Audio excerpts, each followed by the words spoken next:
Биз бүгүн тарых жана ата бабаларды эскерүү күнүнүн маанилүүлүгү жөнүндө сөз кылабыз. Бүгүн ата бабаларды татыктуу эскерип жатабызбы? Коом бул күндүн маанисин дурустап билеби, баглай алабы? Ушул жана башка суроолорго токтолобуз. Бизге студиябызга тарых илимдеринин доктору, коопсуздук кызматынын эмгеги сиңирген ардагери, запастагы полковник Болот Абдрахманов келген. Саламатсызбы агай, кош келипсиз студиябызга. Саламатсыңар. Угарман жана көрөрман, сиздин дагы суроо же пикириңиз болсо студияга чалыңыз. 0312 68 06 06 номерлары иштөөдө. WhatsApp'тан жазыңыз 0709 68 06 06. Агай, анда биз маегибизге өтө берели. Ушул бүгүнкү күндө коом ушул ата бабаларды эскерүү күнүнүн маанилүүлүгүн канчалык аңдап түшүнүп атат? Анан мамлекет тарабынан мисалы бул жолу кандай көңүл бурулду? Ушул боюнча баштайлы биринчи.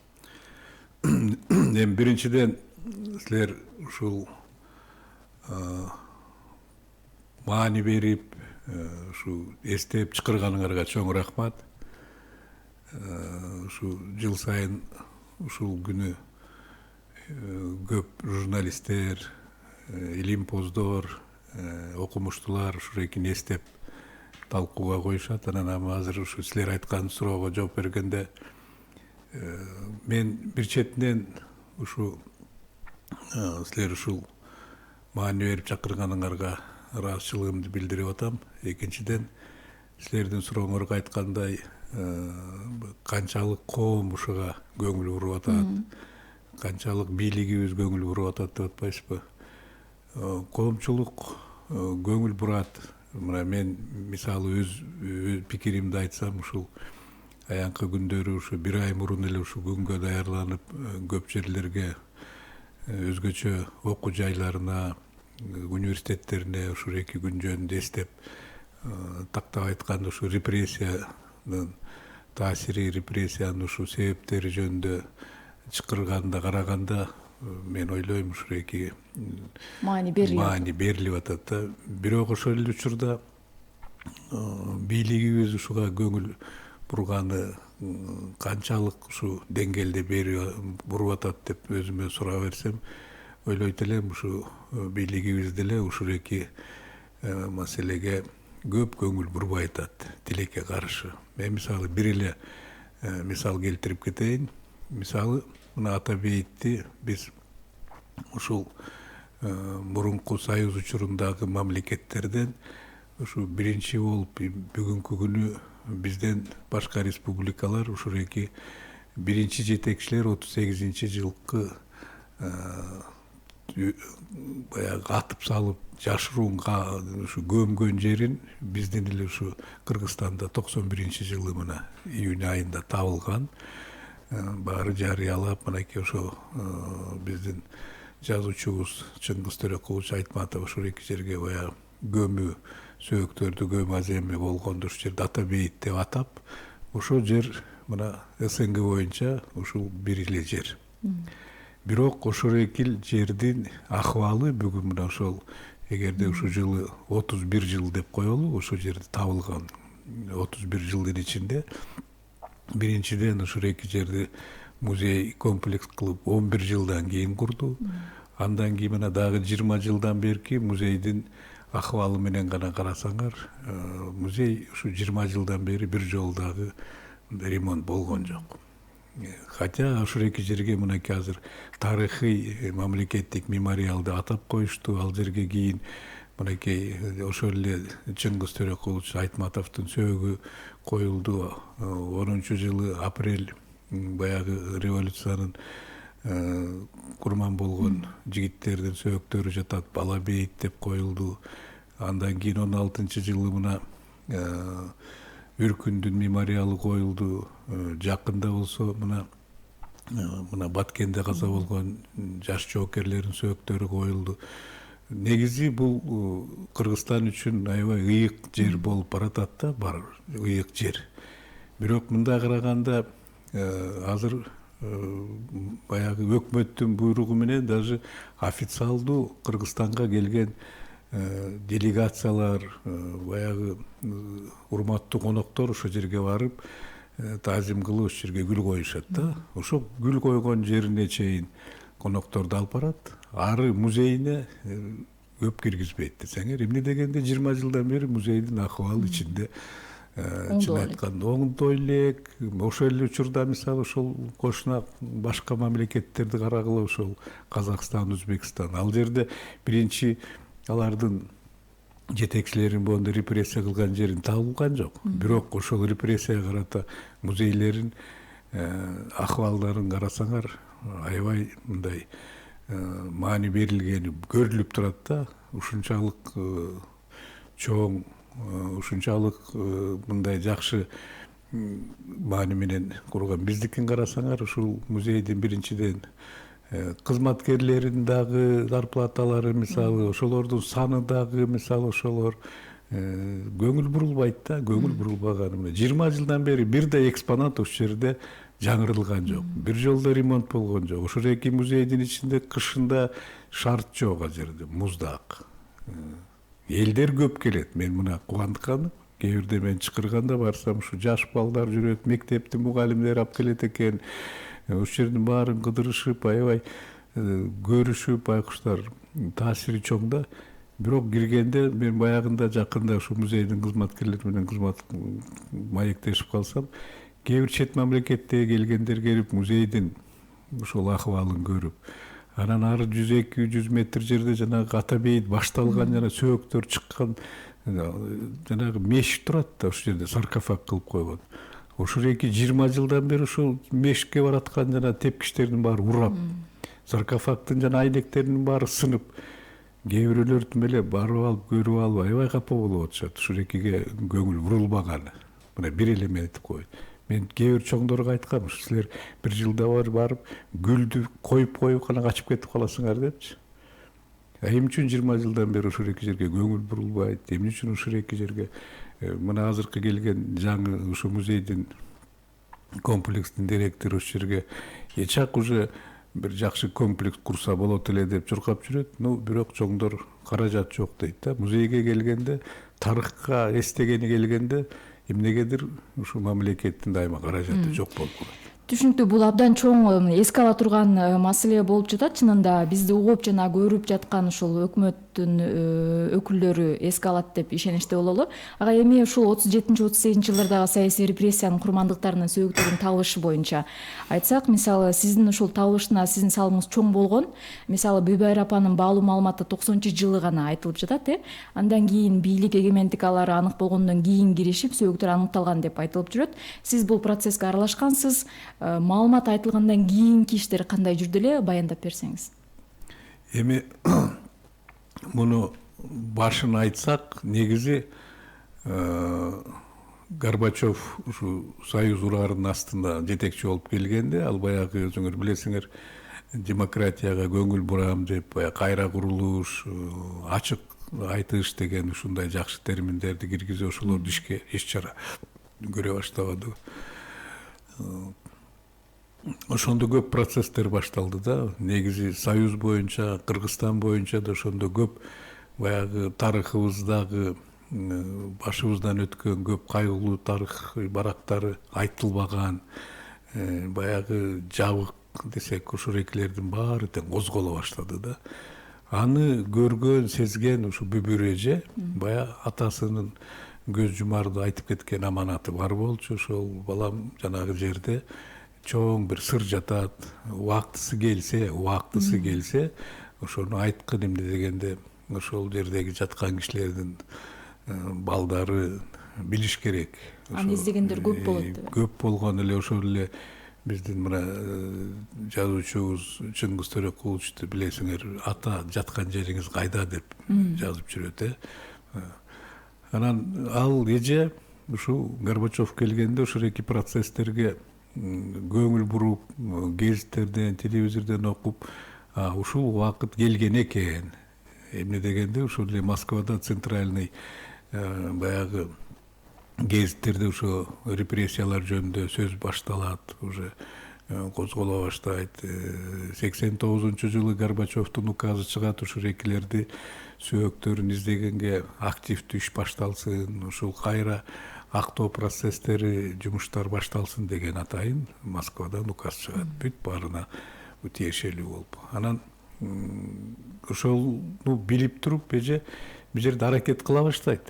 Чын айтканда эжем мага кийин айткандай бир кишиге, эки кишиге кайрылыптыр, коомчулукка. Бирок эми баягы кээ бирөө көңүл бурулбаган, кээ бирөө корккон үчүн же муну айтпаңыз эч кимге деп качып ошондой болду. Бирок ошол учурда эженин ашказаны ооруп, язва болуп коркуп кетет да. Эже муну мен айтпасам атамдын аманатын аткарылбай калат, кимге айтам деп ушундай катуу мындай переживать этип жүрүп, ушу 90-жылы кышында эми карабайсыңар, кокустук көчөдө кар жаап баратып өтүгүн оңдоп алайын деп өтүкчүгө кирет.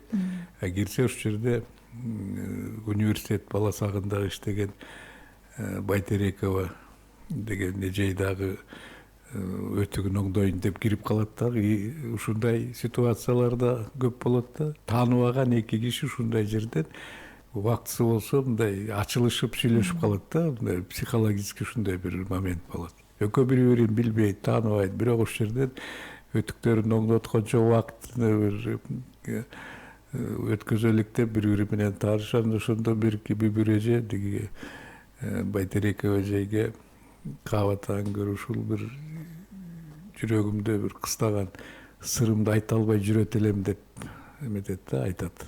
Бул эми жогорку билимдүү университетте иштеген эже, бул маанилүү маалымат болуш керек деп, анан эртеси мага айтып атпайбы. Биз ал эже менен тааныш болчубуз да. Болот, Орек эженин мен ушундай тааныштым, даже дарегин алып алдым. Аябай маанилүү маалыматы бар экен деп айтканда, мен анда жаш КГБнын капитанымын. Анда ойлодум, мен маанилүү болсо коопсуздук баягы ишке тиешеси бар болушу мүмкүн деп, анан эже бериңизчи мага ошо дарегинде, анан кечинде үйүнө барып атпайбы. Барсам, кирсем, эже удостоверенияны көрсөткөндө ал КГБнын кызматкерлерин күтпөгөн үчүн кичине чочуп да кетти, эмне болду деп. Эже тынч, баары жакшы, мен сизге бир сөзүм бар эле деп, кире кой деп кирип отуруп, анан жанагы эмне жүрөгүңүздө көйгөй маселе бар десем, ушу 4 саат байкуш ыйлап атат, айтып атат. Баягы өзү айткандай 53 жылдан бери ичиндеги баягы сактап келген сырын, атасынын аманатын баягы ушул жерден ачык айтып мага бир төгүп берди да. Ошонун мааниси эмне? Бул 38-жылы эженин ата энеси ошол жана Чоң Таш деп атабыз, ошол жерде НКВДнын эс алуу жайы экен. Ошол жерде атасы кароолчу, энеси болсо ошол жерде ашпозчу, келген НКВДнын кызматкерлерин баягы кирин жууп, тамагын жасап, бир эже ошондо 8 жашар кызмын дейт. Ошол жерде ошолордун балдары менен чоң ойноп эле жүргөн экен да. Ушу ноябрь айында 38-жылы атасы, апасы экөөнү чанаага отуруп, Ылдыйк айылга, ошол Ылдыйк айылдан болушат өзүлөрү, азыркы айткандай жана Воронцовка айыл, жүргүлө деп үйүнө алып кетет дейт да. Эмнеге деп айтса айтпайт. 3-4 жум өткөндөн кийин кайра барабыз дейт. Барсак, баягы кыш бышырган, кирпич бышырган кичинекей завод имараты бар экен. Ушу урап калыптыр да үстү. Астында жанагы меш бар болчу. Ата бул эмне болду десе, шамал болуп урап калды балам дейт. Бала ал эстеп калган себеби ошол эки имаратка ал бир эже кичинекей чагында көп барып ойночу экен да. Баягы жумуртка издеп, баягы жашынпак ойноп балдар менен. Анан караса эле урап калып атпайбы. Анан байкаган ушу кыздын эсинде калыптыр, ата энеси дайыма ошол жерге барып, ыйлап, Куран окуганы эсинде калат. Анан кийин мына атасы ушу 70-жылдары көз жумарда ошол эки жерди айтып атпайбы, элесиңдеби, ошонун астында көп кишилердин сөөгү бар, айтып кой деп. Ошол атасынын аманатын баягы жеткизип айткан себеби ошол да. Анан сиз сурагандай кандай андан кийинки процесстер? Кийинки процесс. Эми мен өзүмдүн жумуштагы эрежеси боюнча мен дагы бул маалыматты баалап, аябай маанилүү маалымат деп өзүм эсептедим. Жооптуу кызматта болчусуз. Анан бир четинен, экинчиден бул эже дагы менден ант алды да. Балам, мен сага айттым, эми сен ушурекини жеткизгенге аракет кылгын деп. Мен дагы убада бердим. Анан жумушка келип, баягы кагаз түрдө рапорт жазып чоңдорго ушурекинде маалымат болду, ушурекини казыш керек, табыш керек, элге жеткизиш керек деген мааниде. Анан ошондо мисалы союз урай элек дагы. Союз урай элек. Ошол республиканын КГБсында мен эми бул Бишкекте айтып коеюн, ушу 70-80% орус улутунун кызматкерлери, жетекчилердин дагы көбү ошол жактан. Анан ушундай маалымат болгондо анда башкарма болуп генерал Асанкулов деген биздин аксакал болчу. Ал өзүнүн ушу кеңеште кээ бирөө айтыптыр. Муну козгоо эмне кереги бар? Казбай эле коюш керек. Анан биз кантип ушул 38-жылкы репрессия болгондордун сөөгү жатканын биз далилдей алабыз. Кереги жок депчи. Анан ушундай жыйында айтылган экен. Ал жыйынга мен катышкан жок, бирок менин начальнигим катышкан, Алик Орозов деген. Ал ушинтип келгенде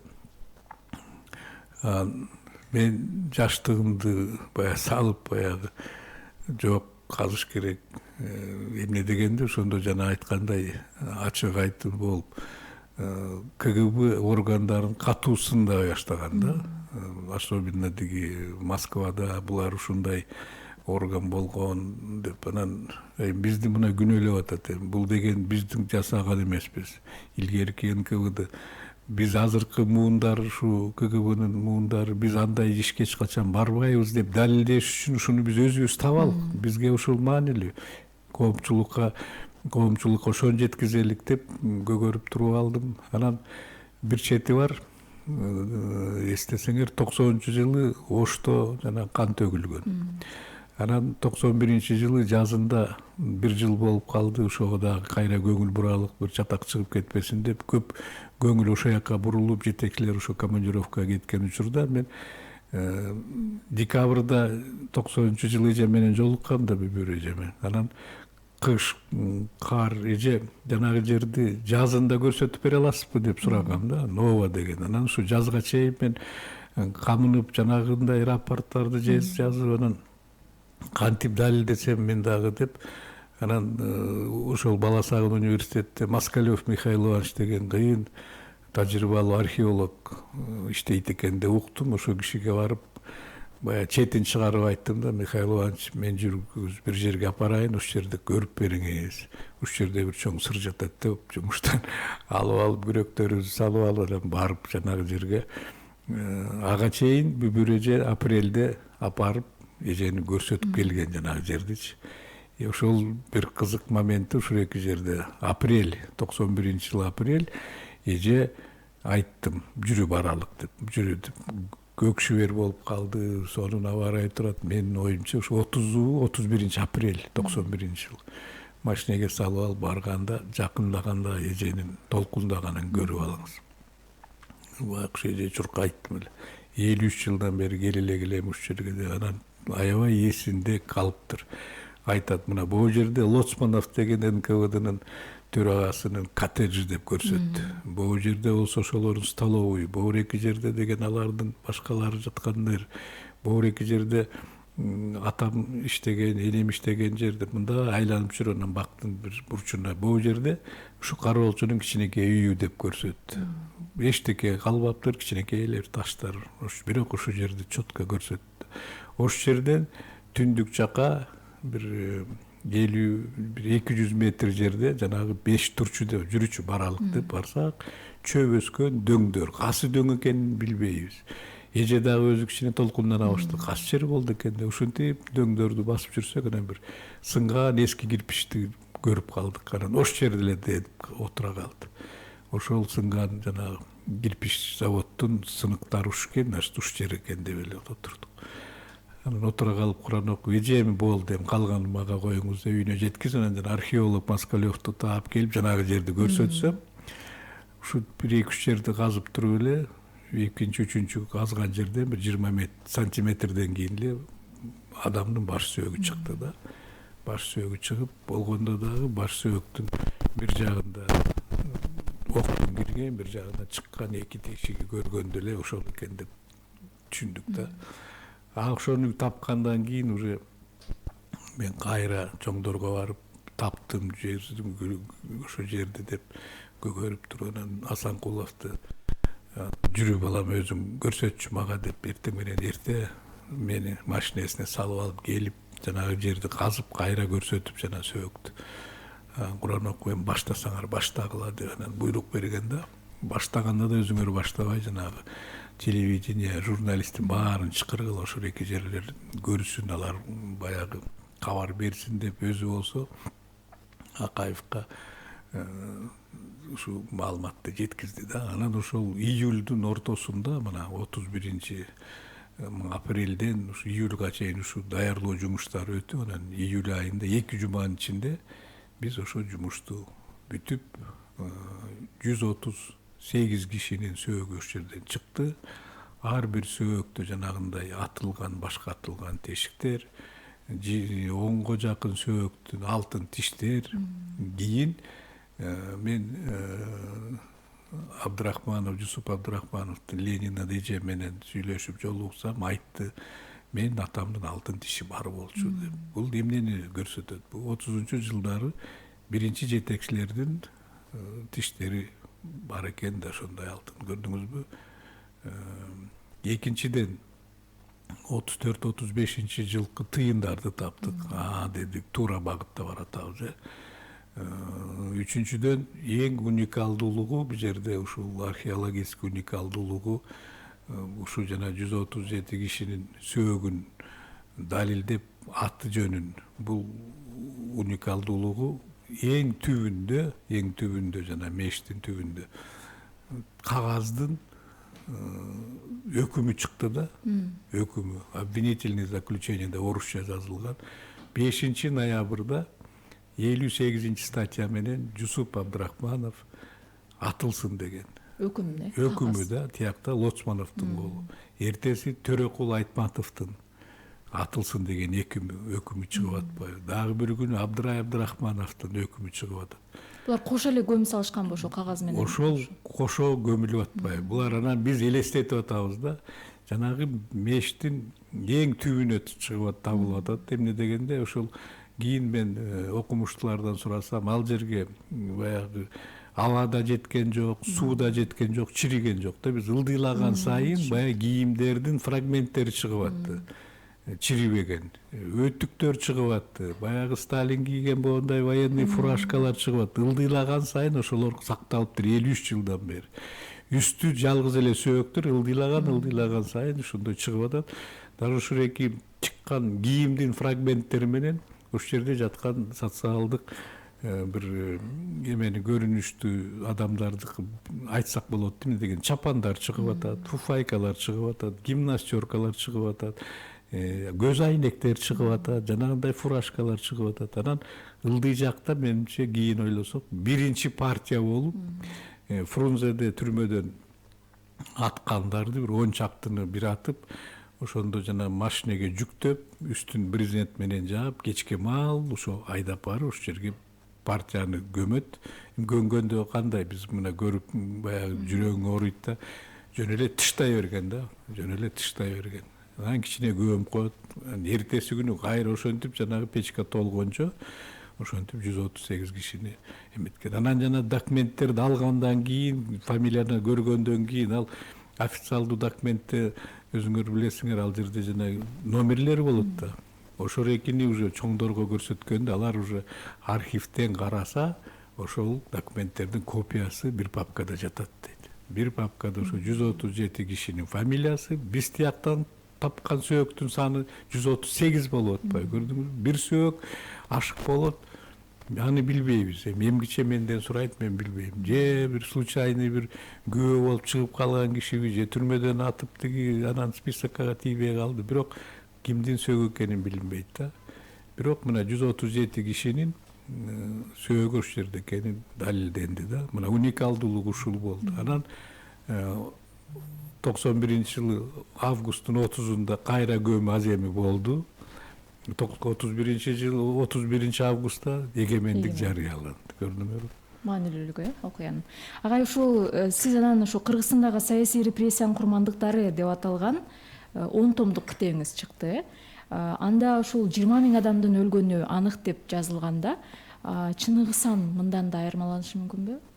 Кандай? 20 миң киши өлгөнү анык деп жазылып атпайбы китепте? Бул аны өлгөн эмес. Репрессияга дуушар болду деп. Бул мындай болду да, бул биз жанагы 91-жылы августта кайра көмүү аз эми болду. Телевидение, гезиттерге баары жарыяланды. Элдер мына эгемендик болду. Биздин баягы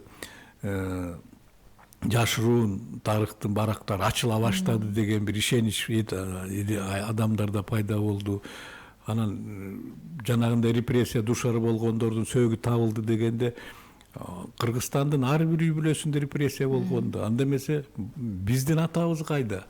Биздин атабыз качан акталат деген суроолор пайда болуп, анан КГБга миңдеген каттар, арыздар түшө баштады десеңер.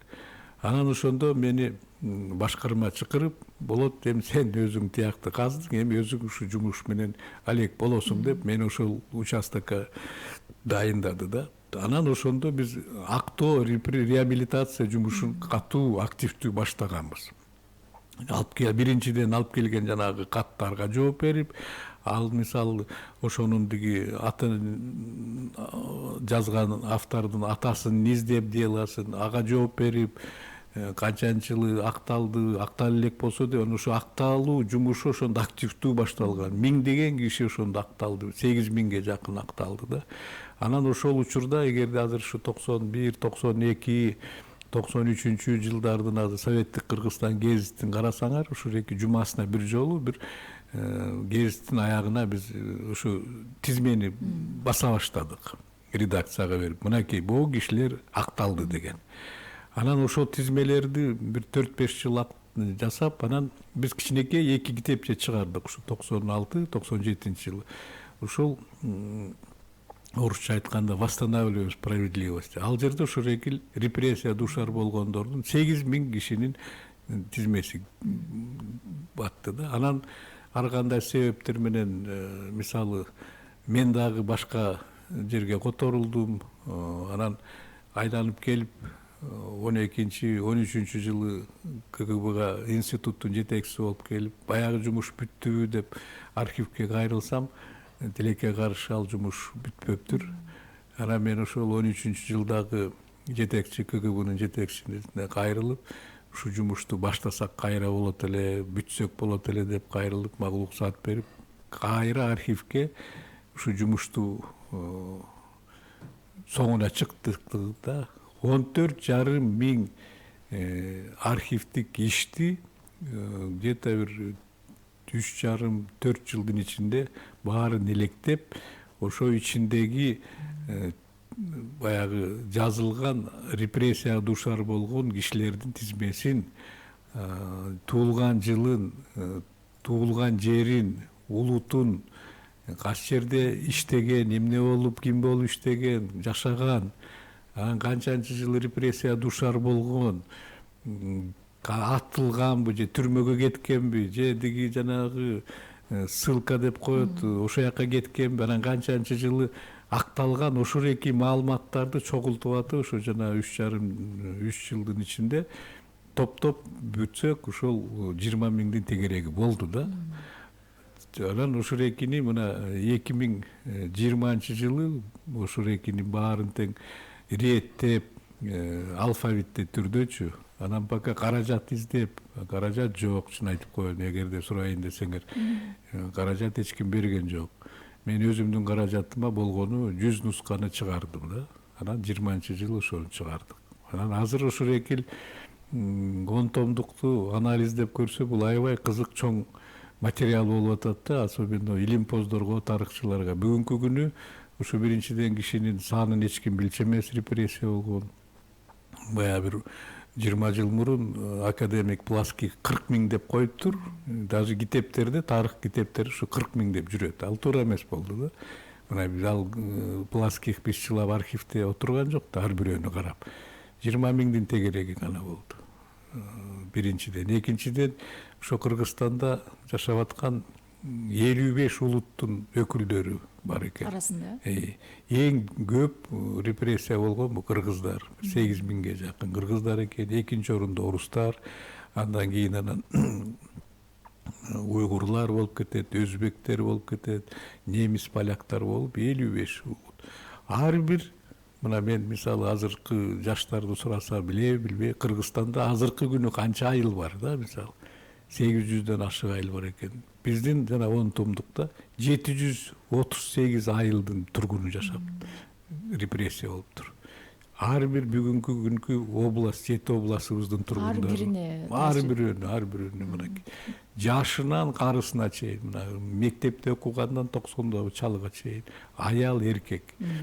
Анан жанагы табылган биринчи жетекчилерден баштап колхозчу, жумушчу, бүт катмарларда, коомдун катмарларынын баары тең репрессия болуптур. Бул аябай трагедия да адамдын Кыргызстандын тарыхында. Агай, бирок ушул 37-жыл боюнча дагы деле ачылбаган, баягы жашыруун сыр болгон документтер ачыла элек деп айтылат эмеспи? Анан архивди ачуунун мезгили азыр келдиби? Бийлик эмнеден чочулайт? Эми бийликти жана Ата Бейит музейинен эле биринчи жолу баштаганда мындай өзүмдүн пикиримди айтып кетпедим. Эгерде мындай айтып көрсөк, мисалы Россияда бул архивтердин көбү ачылган.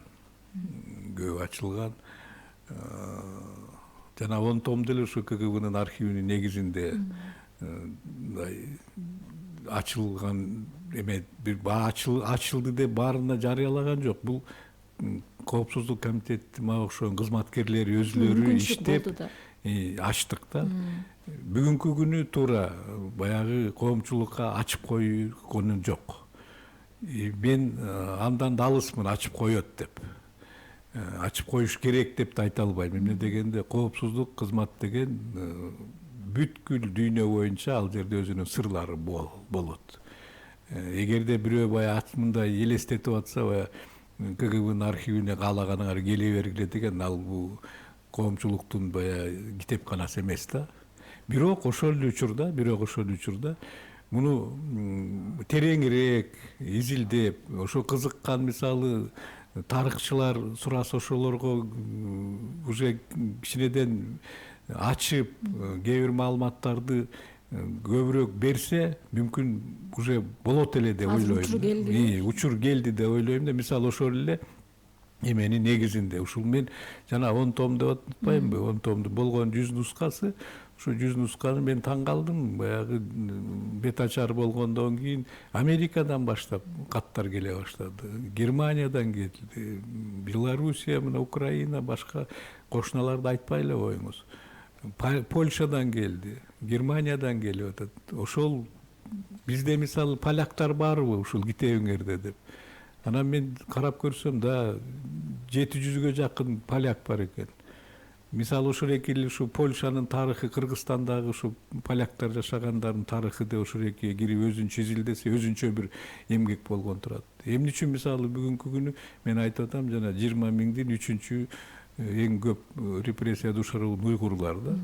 Уйгурлар аябай көп экен да. Уйгурларды мисалы ошол эки тизмеде анын тарыхын изилдесе дагы, изилдөөчүлөрдү, мен баарын эмес, изилдөөчүлөрдү конкретно ушундай бир темалар менен мен ойлойм, мүмкүн убактысы деле келди ачкангачы. Биздин убактыбыз да аз калды. Ага, эми ушул келечек муун үчүн мисалы ушул маалыматтардын, ушул окуялардын мааниси канчалык, аларга кантип жеткиребиз? Мисалы ошол репрессиянын курмандыктары болгон жаш жетекчилер жапжаш куракта мамлекетти башкарышкан, даанышман болушкан, мисалы ошолордун кантип жуктурабыз келечек муунга, алар үчүн мааниси абдан зор экенин кантип жеткирсек болот? Эң жакшы суроо бердиңиз. Мисалычы, эгерде мындай азыр көңүл бурсаңар, Путин жакында канча бир Россиянын тарыхын 1-класстан баштап изилдей баштагыла, окута баштагыла балдарга деп буйрук берди. Билесиңерби? Эмне дегенде, бул тарыхты билбесе, мынакей кандай жыйынтыкка жетишин азыр өзү деле көрүп сезип билип атат. Тилекке каршы кыргыздар азыр мына мен азыр университетте да кээ бир сабактарды берем, тарых чакырганда кээ бир окуу жайларын тарых сабактарын кыскартып атат. Тарых сабактарын кыскартып атат. Бул жогорку деңгээлден баштап буга көңүл бура башташ. Кайдыгер болбош керек да, кайдыгер болбош керек. Көп жерде формалдуу түрдө мамиле кылышат да, көп түрдө жерде мамиле. Мисалы былтыр Жусуп Абдрахман 120 жылдыгы деп жарыялап, жогорку деңгээлде аракет болуп атты, китептер чыкты, документальный фильмдер чыгарып атты. Ошол эле учурда көп жерлерде ушундай маанилүү эмелерге, иштерге мындай формалдуу мындай мамиле кылып коюшат да. Формалдуу мамиле кылышат. Ошол эле күнү маани. Ошол эле учурда мен айтып атпаймынбы, мына мен докторлукту жакын деле жактадым. Кээ бир жерде ошол эле окуу жайларында сурасам, тилекке каршы биздин тарых сабактарды кыскартып атат депчи. Эми эгерде ушул экинде тарыхтарды билбесе, анан бирок ошол эле учурда мисалы күйгөн, бышкан мугалимдер, байкуштар ушул класстарын жетелеп алып ата бейитке барып ушул эки жерден айтып берип аткандар ал. Бирок бул аябай аз да, аз. Мен бир нерсени айтып кетейин, ушу мүмкүнчүлүк болсо. Мен жазында кээ бирде ата бейит ушу музейге ушундай иш-чара болуп калганда чакырат да. Чакырганда барам мен, сөзсүз барганга аракет кылып, ошол жерде чогулган студенттер, эмне кимдер айтып берип ошол жерден баарына тең. Анан ушу бир иш-чараны бүткөндөн кийин ылдый чыгып келатсам, өзүм машина менен ошол жерде бир жаш жигит жол тозуп туруптур ошол ата бейиттен. Анан ал мен билем аяка машина барбасын, автобустар. Анан кой Бишкекке баратка деп салып алдым. Каяктан балам десем, мен ушул ата бейитте улуттук гвардиясы азыр жайгашкан. Ошол жерде солдат болуп, жакында мына службам бүтөт деп 1 жыл болуп калды. Анан шаарга баратам деген увольнение да рас болуптур. Анан сурап калдым, бул ата бейитте служить этип атыптырсың, ата бейиттин тарыхын билесиңби деп. Билбейм дейт. Мен ошого аябай таң калдым да капа болдум. Служить эткенине 1 жыл болду, ошону кайсы жерде служить эткен, ошол ата бейиттин тарыхын билбейт. Мен анан ошол дон кийин дагы бир күндөн кийин ошол жердеги улуттук гвардиянын ошол жердеги командирине, ай кел ушу балдарга чогултуп бир иш-чара өткөзүп, керек болсо улуттук гвардиянын баарын тең өткөзүп бир илимий конференция өткөзүп берейин дедим мен. Илимпоздор чакырып ушу репрессия жөнүндө, тарыхын жөнүндө десем, чоңдор уруксат бербей койду деп мага жооп берип атпайбы. Андан кийин таң калабыз да, эмне үчүн бизде патриоттук сезимибиз күчөбөгөн жок, эмне үчүн биз деген жаштарыбыз жанагындай маңкурт болуп баратат. Тарыхын билбесе, жанагындай өзүң кел мен айтып берейин десе, түшүнбөсө кайдыгерлик болуп атпайбы? Мамлекеттик деңгээлде дагы кайдыгерлик. Чоң рахмат агай, бизге бөлүнгөн убакыт соңуна келди. Убакыт бөлүп келип бергениңизге ыраазычылык билдиребиз. Абдан сонун маалыматтарды айтып бердиңиз. Биз бүгүн ушул 7-8 ноябрь тарыхчы ата бабаларды эскерүү күнүнүн маанилүүлүгү жөнүндө сөз кылдык. Бул эфирдин кайталоосун сиз Маралдын Facebook'тагы баракчасынан көрө аласыз. Бизде конокто тарых илимдеринин доктору, коопсуздук кызматынын эмгек сиңирген ардагери, запастагы полковник Болот Абдрахманов болду. Анда саламатта туруңуз.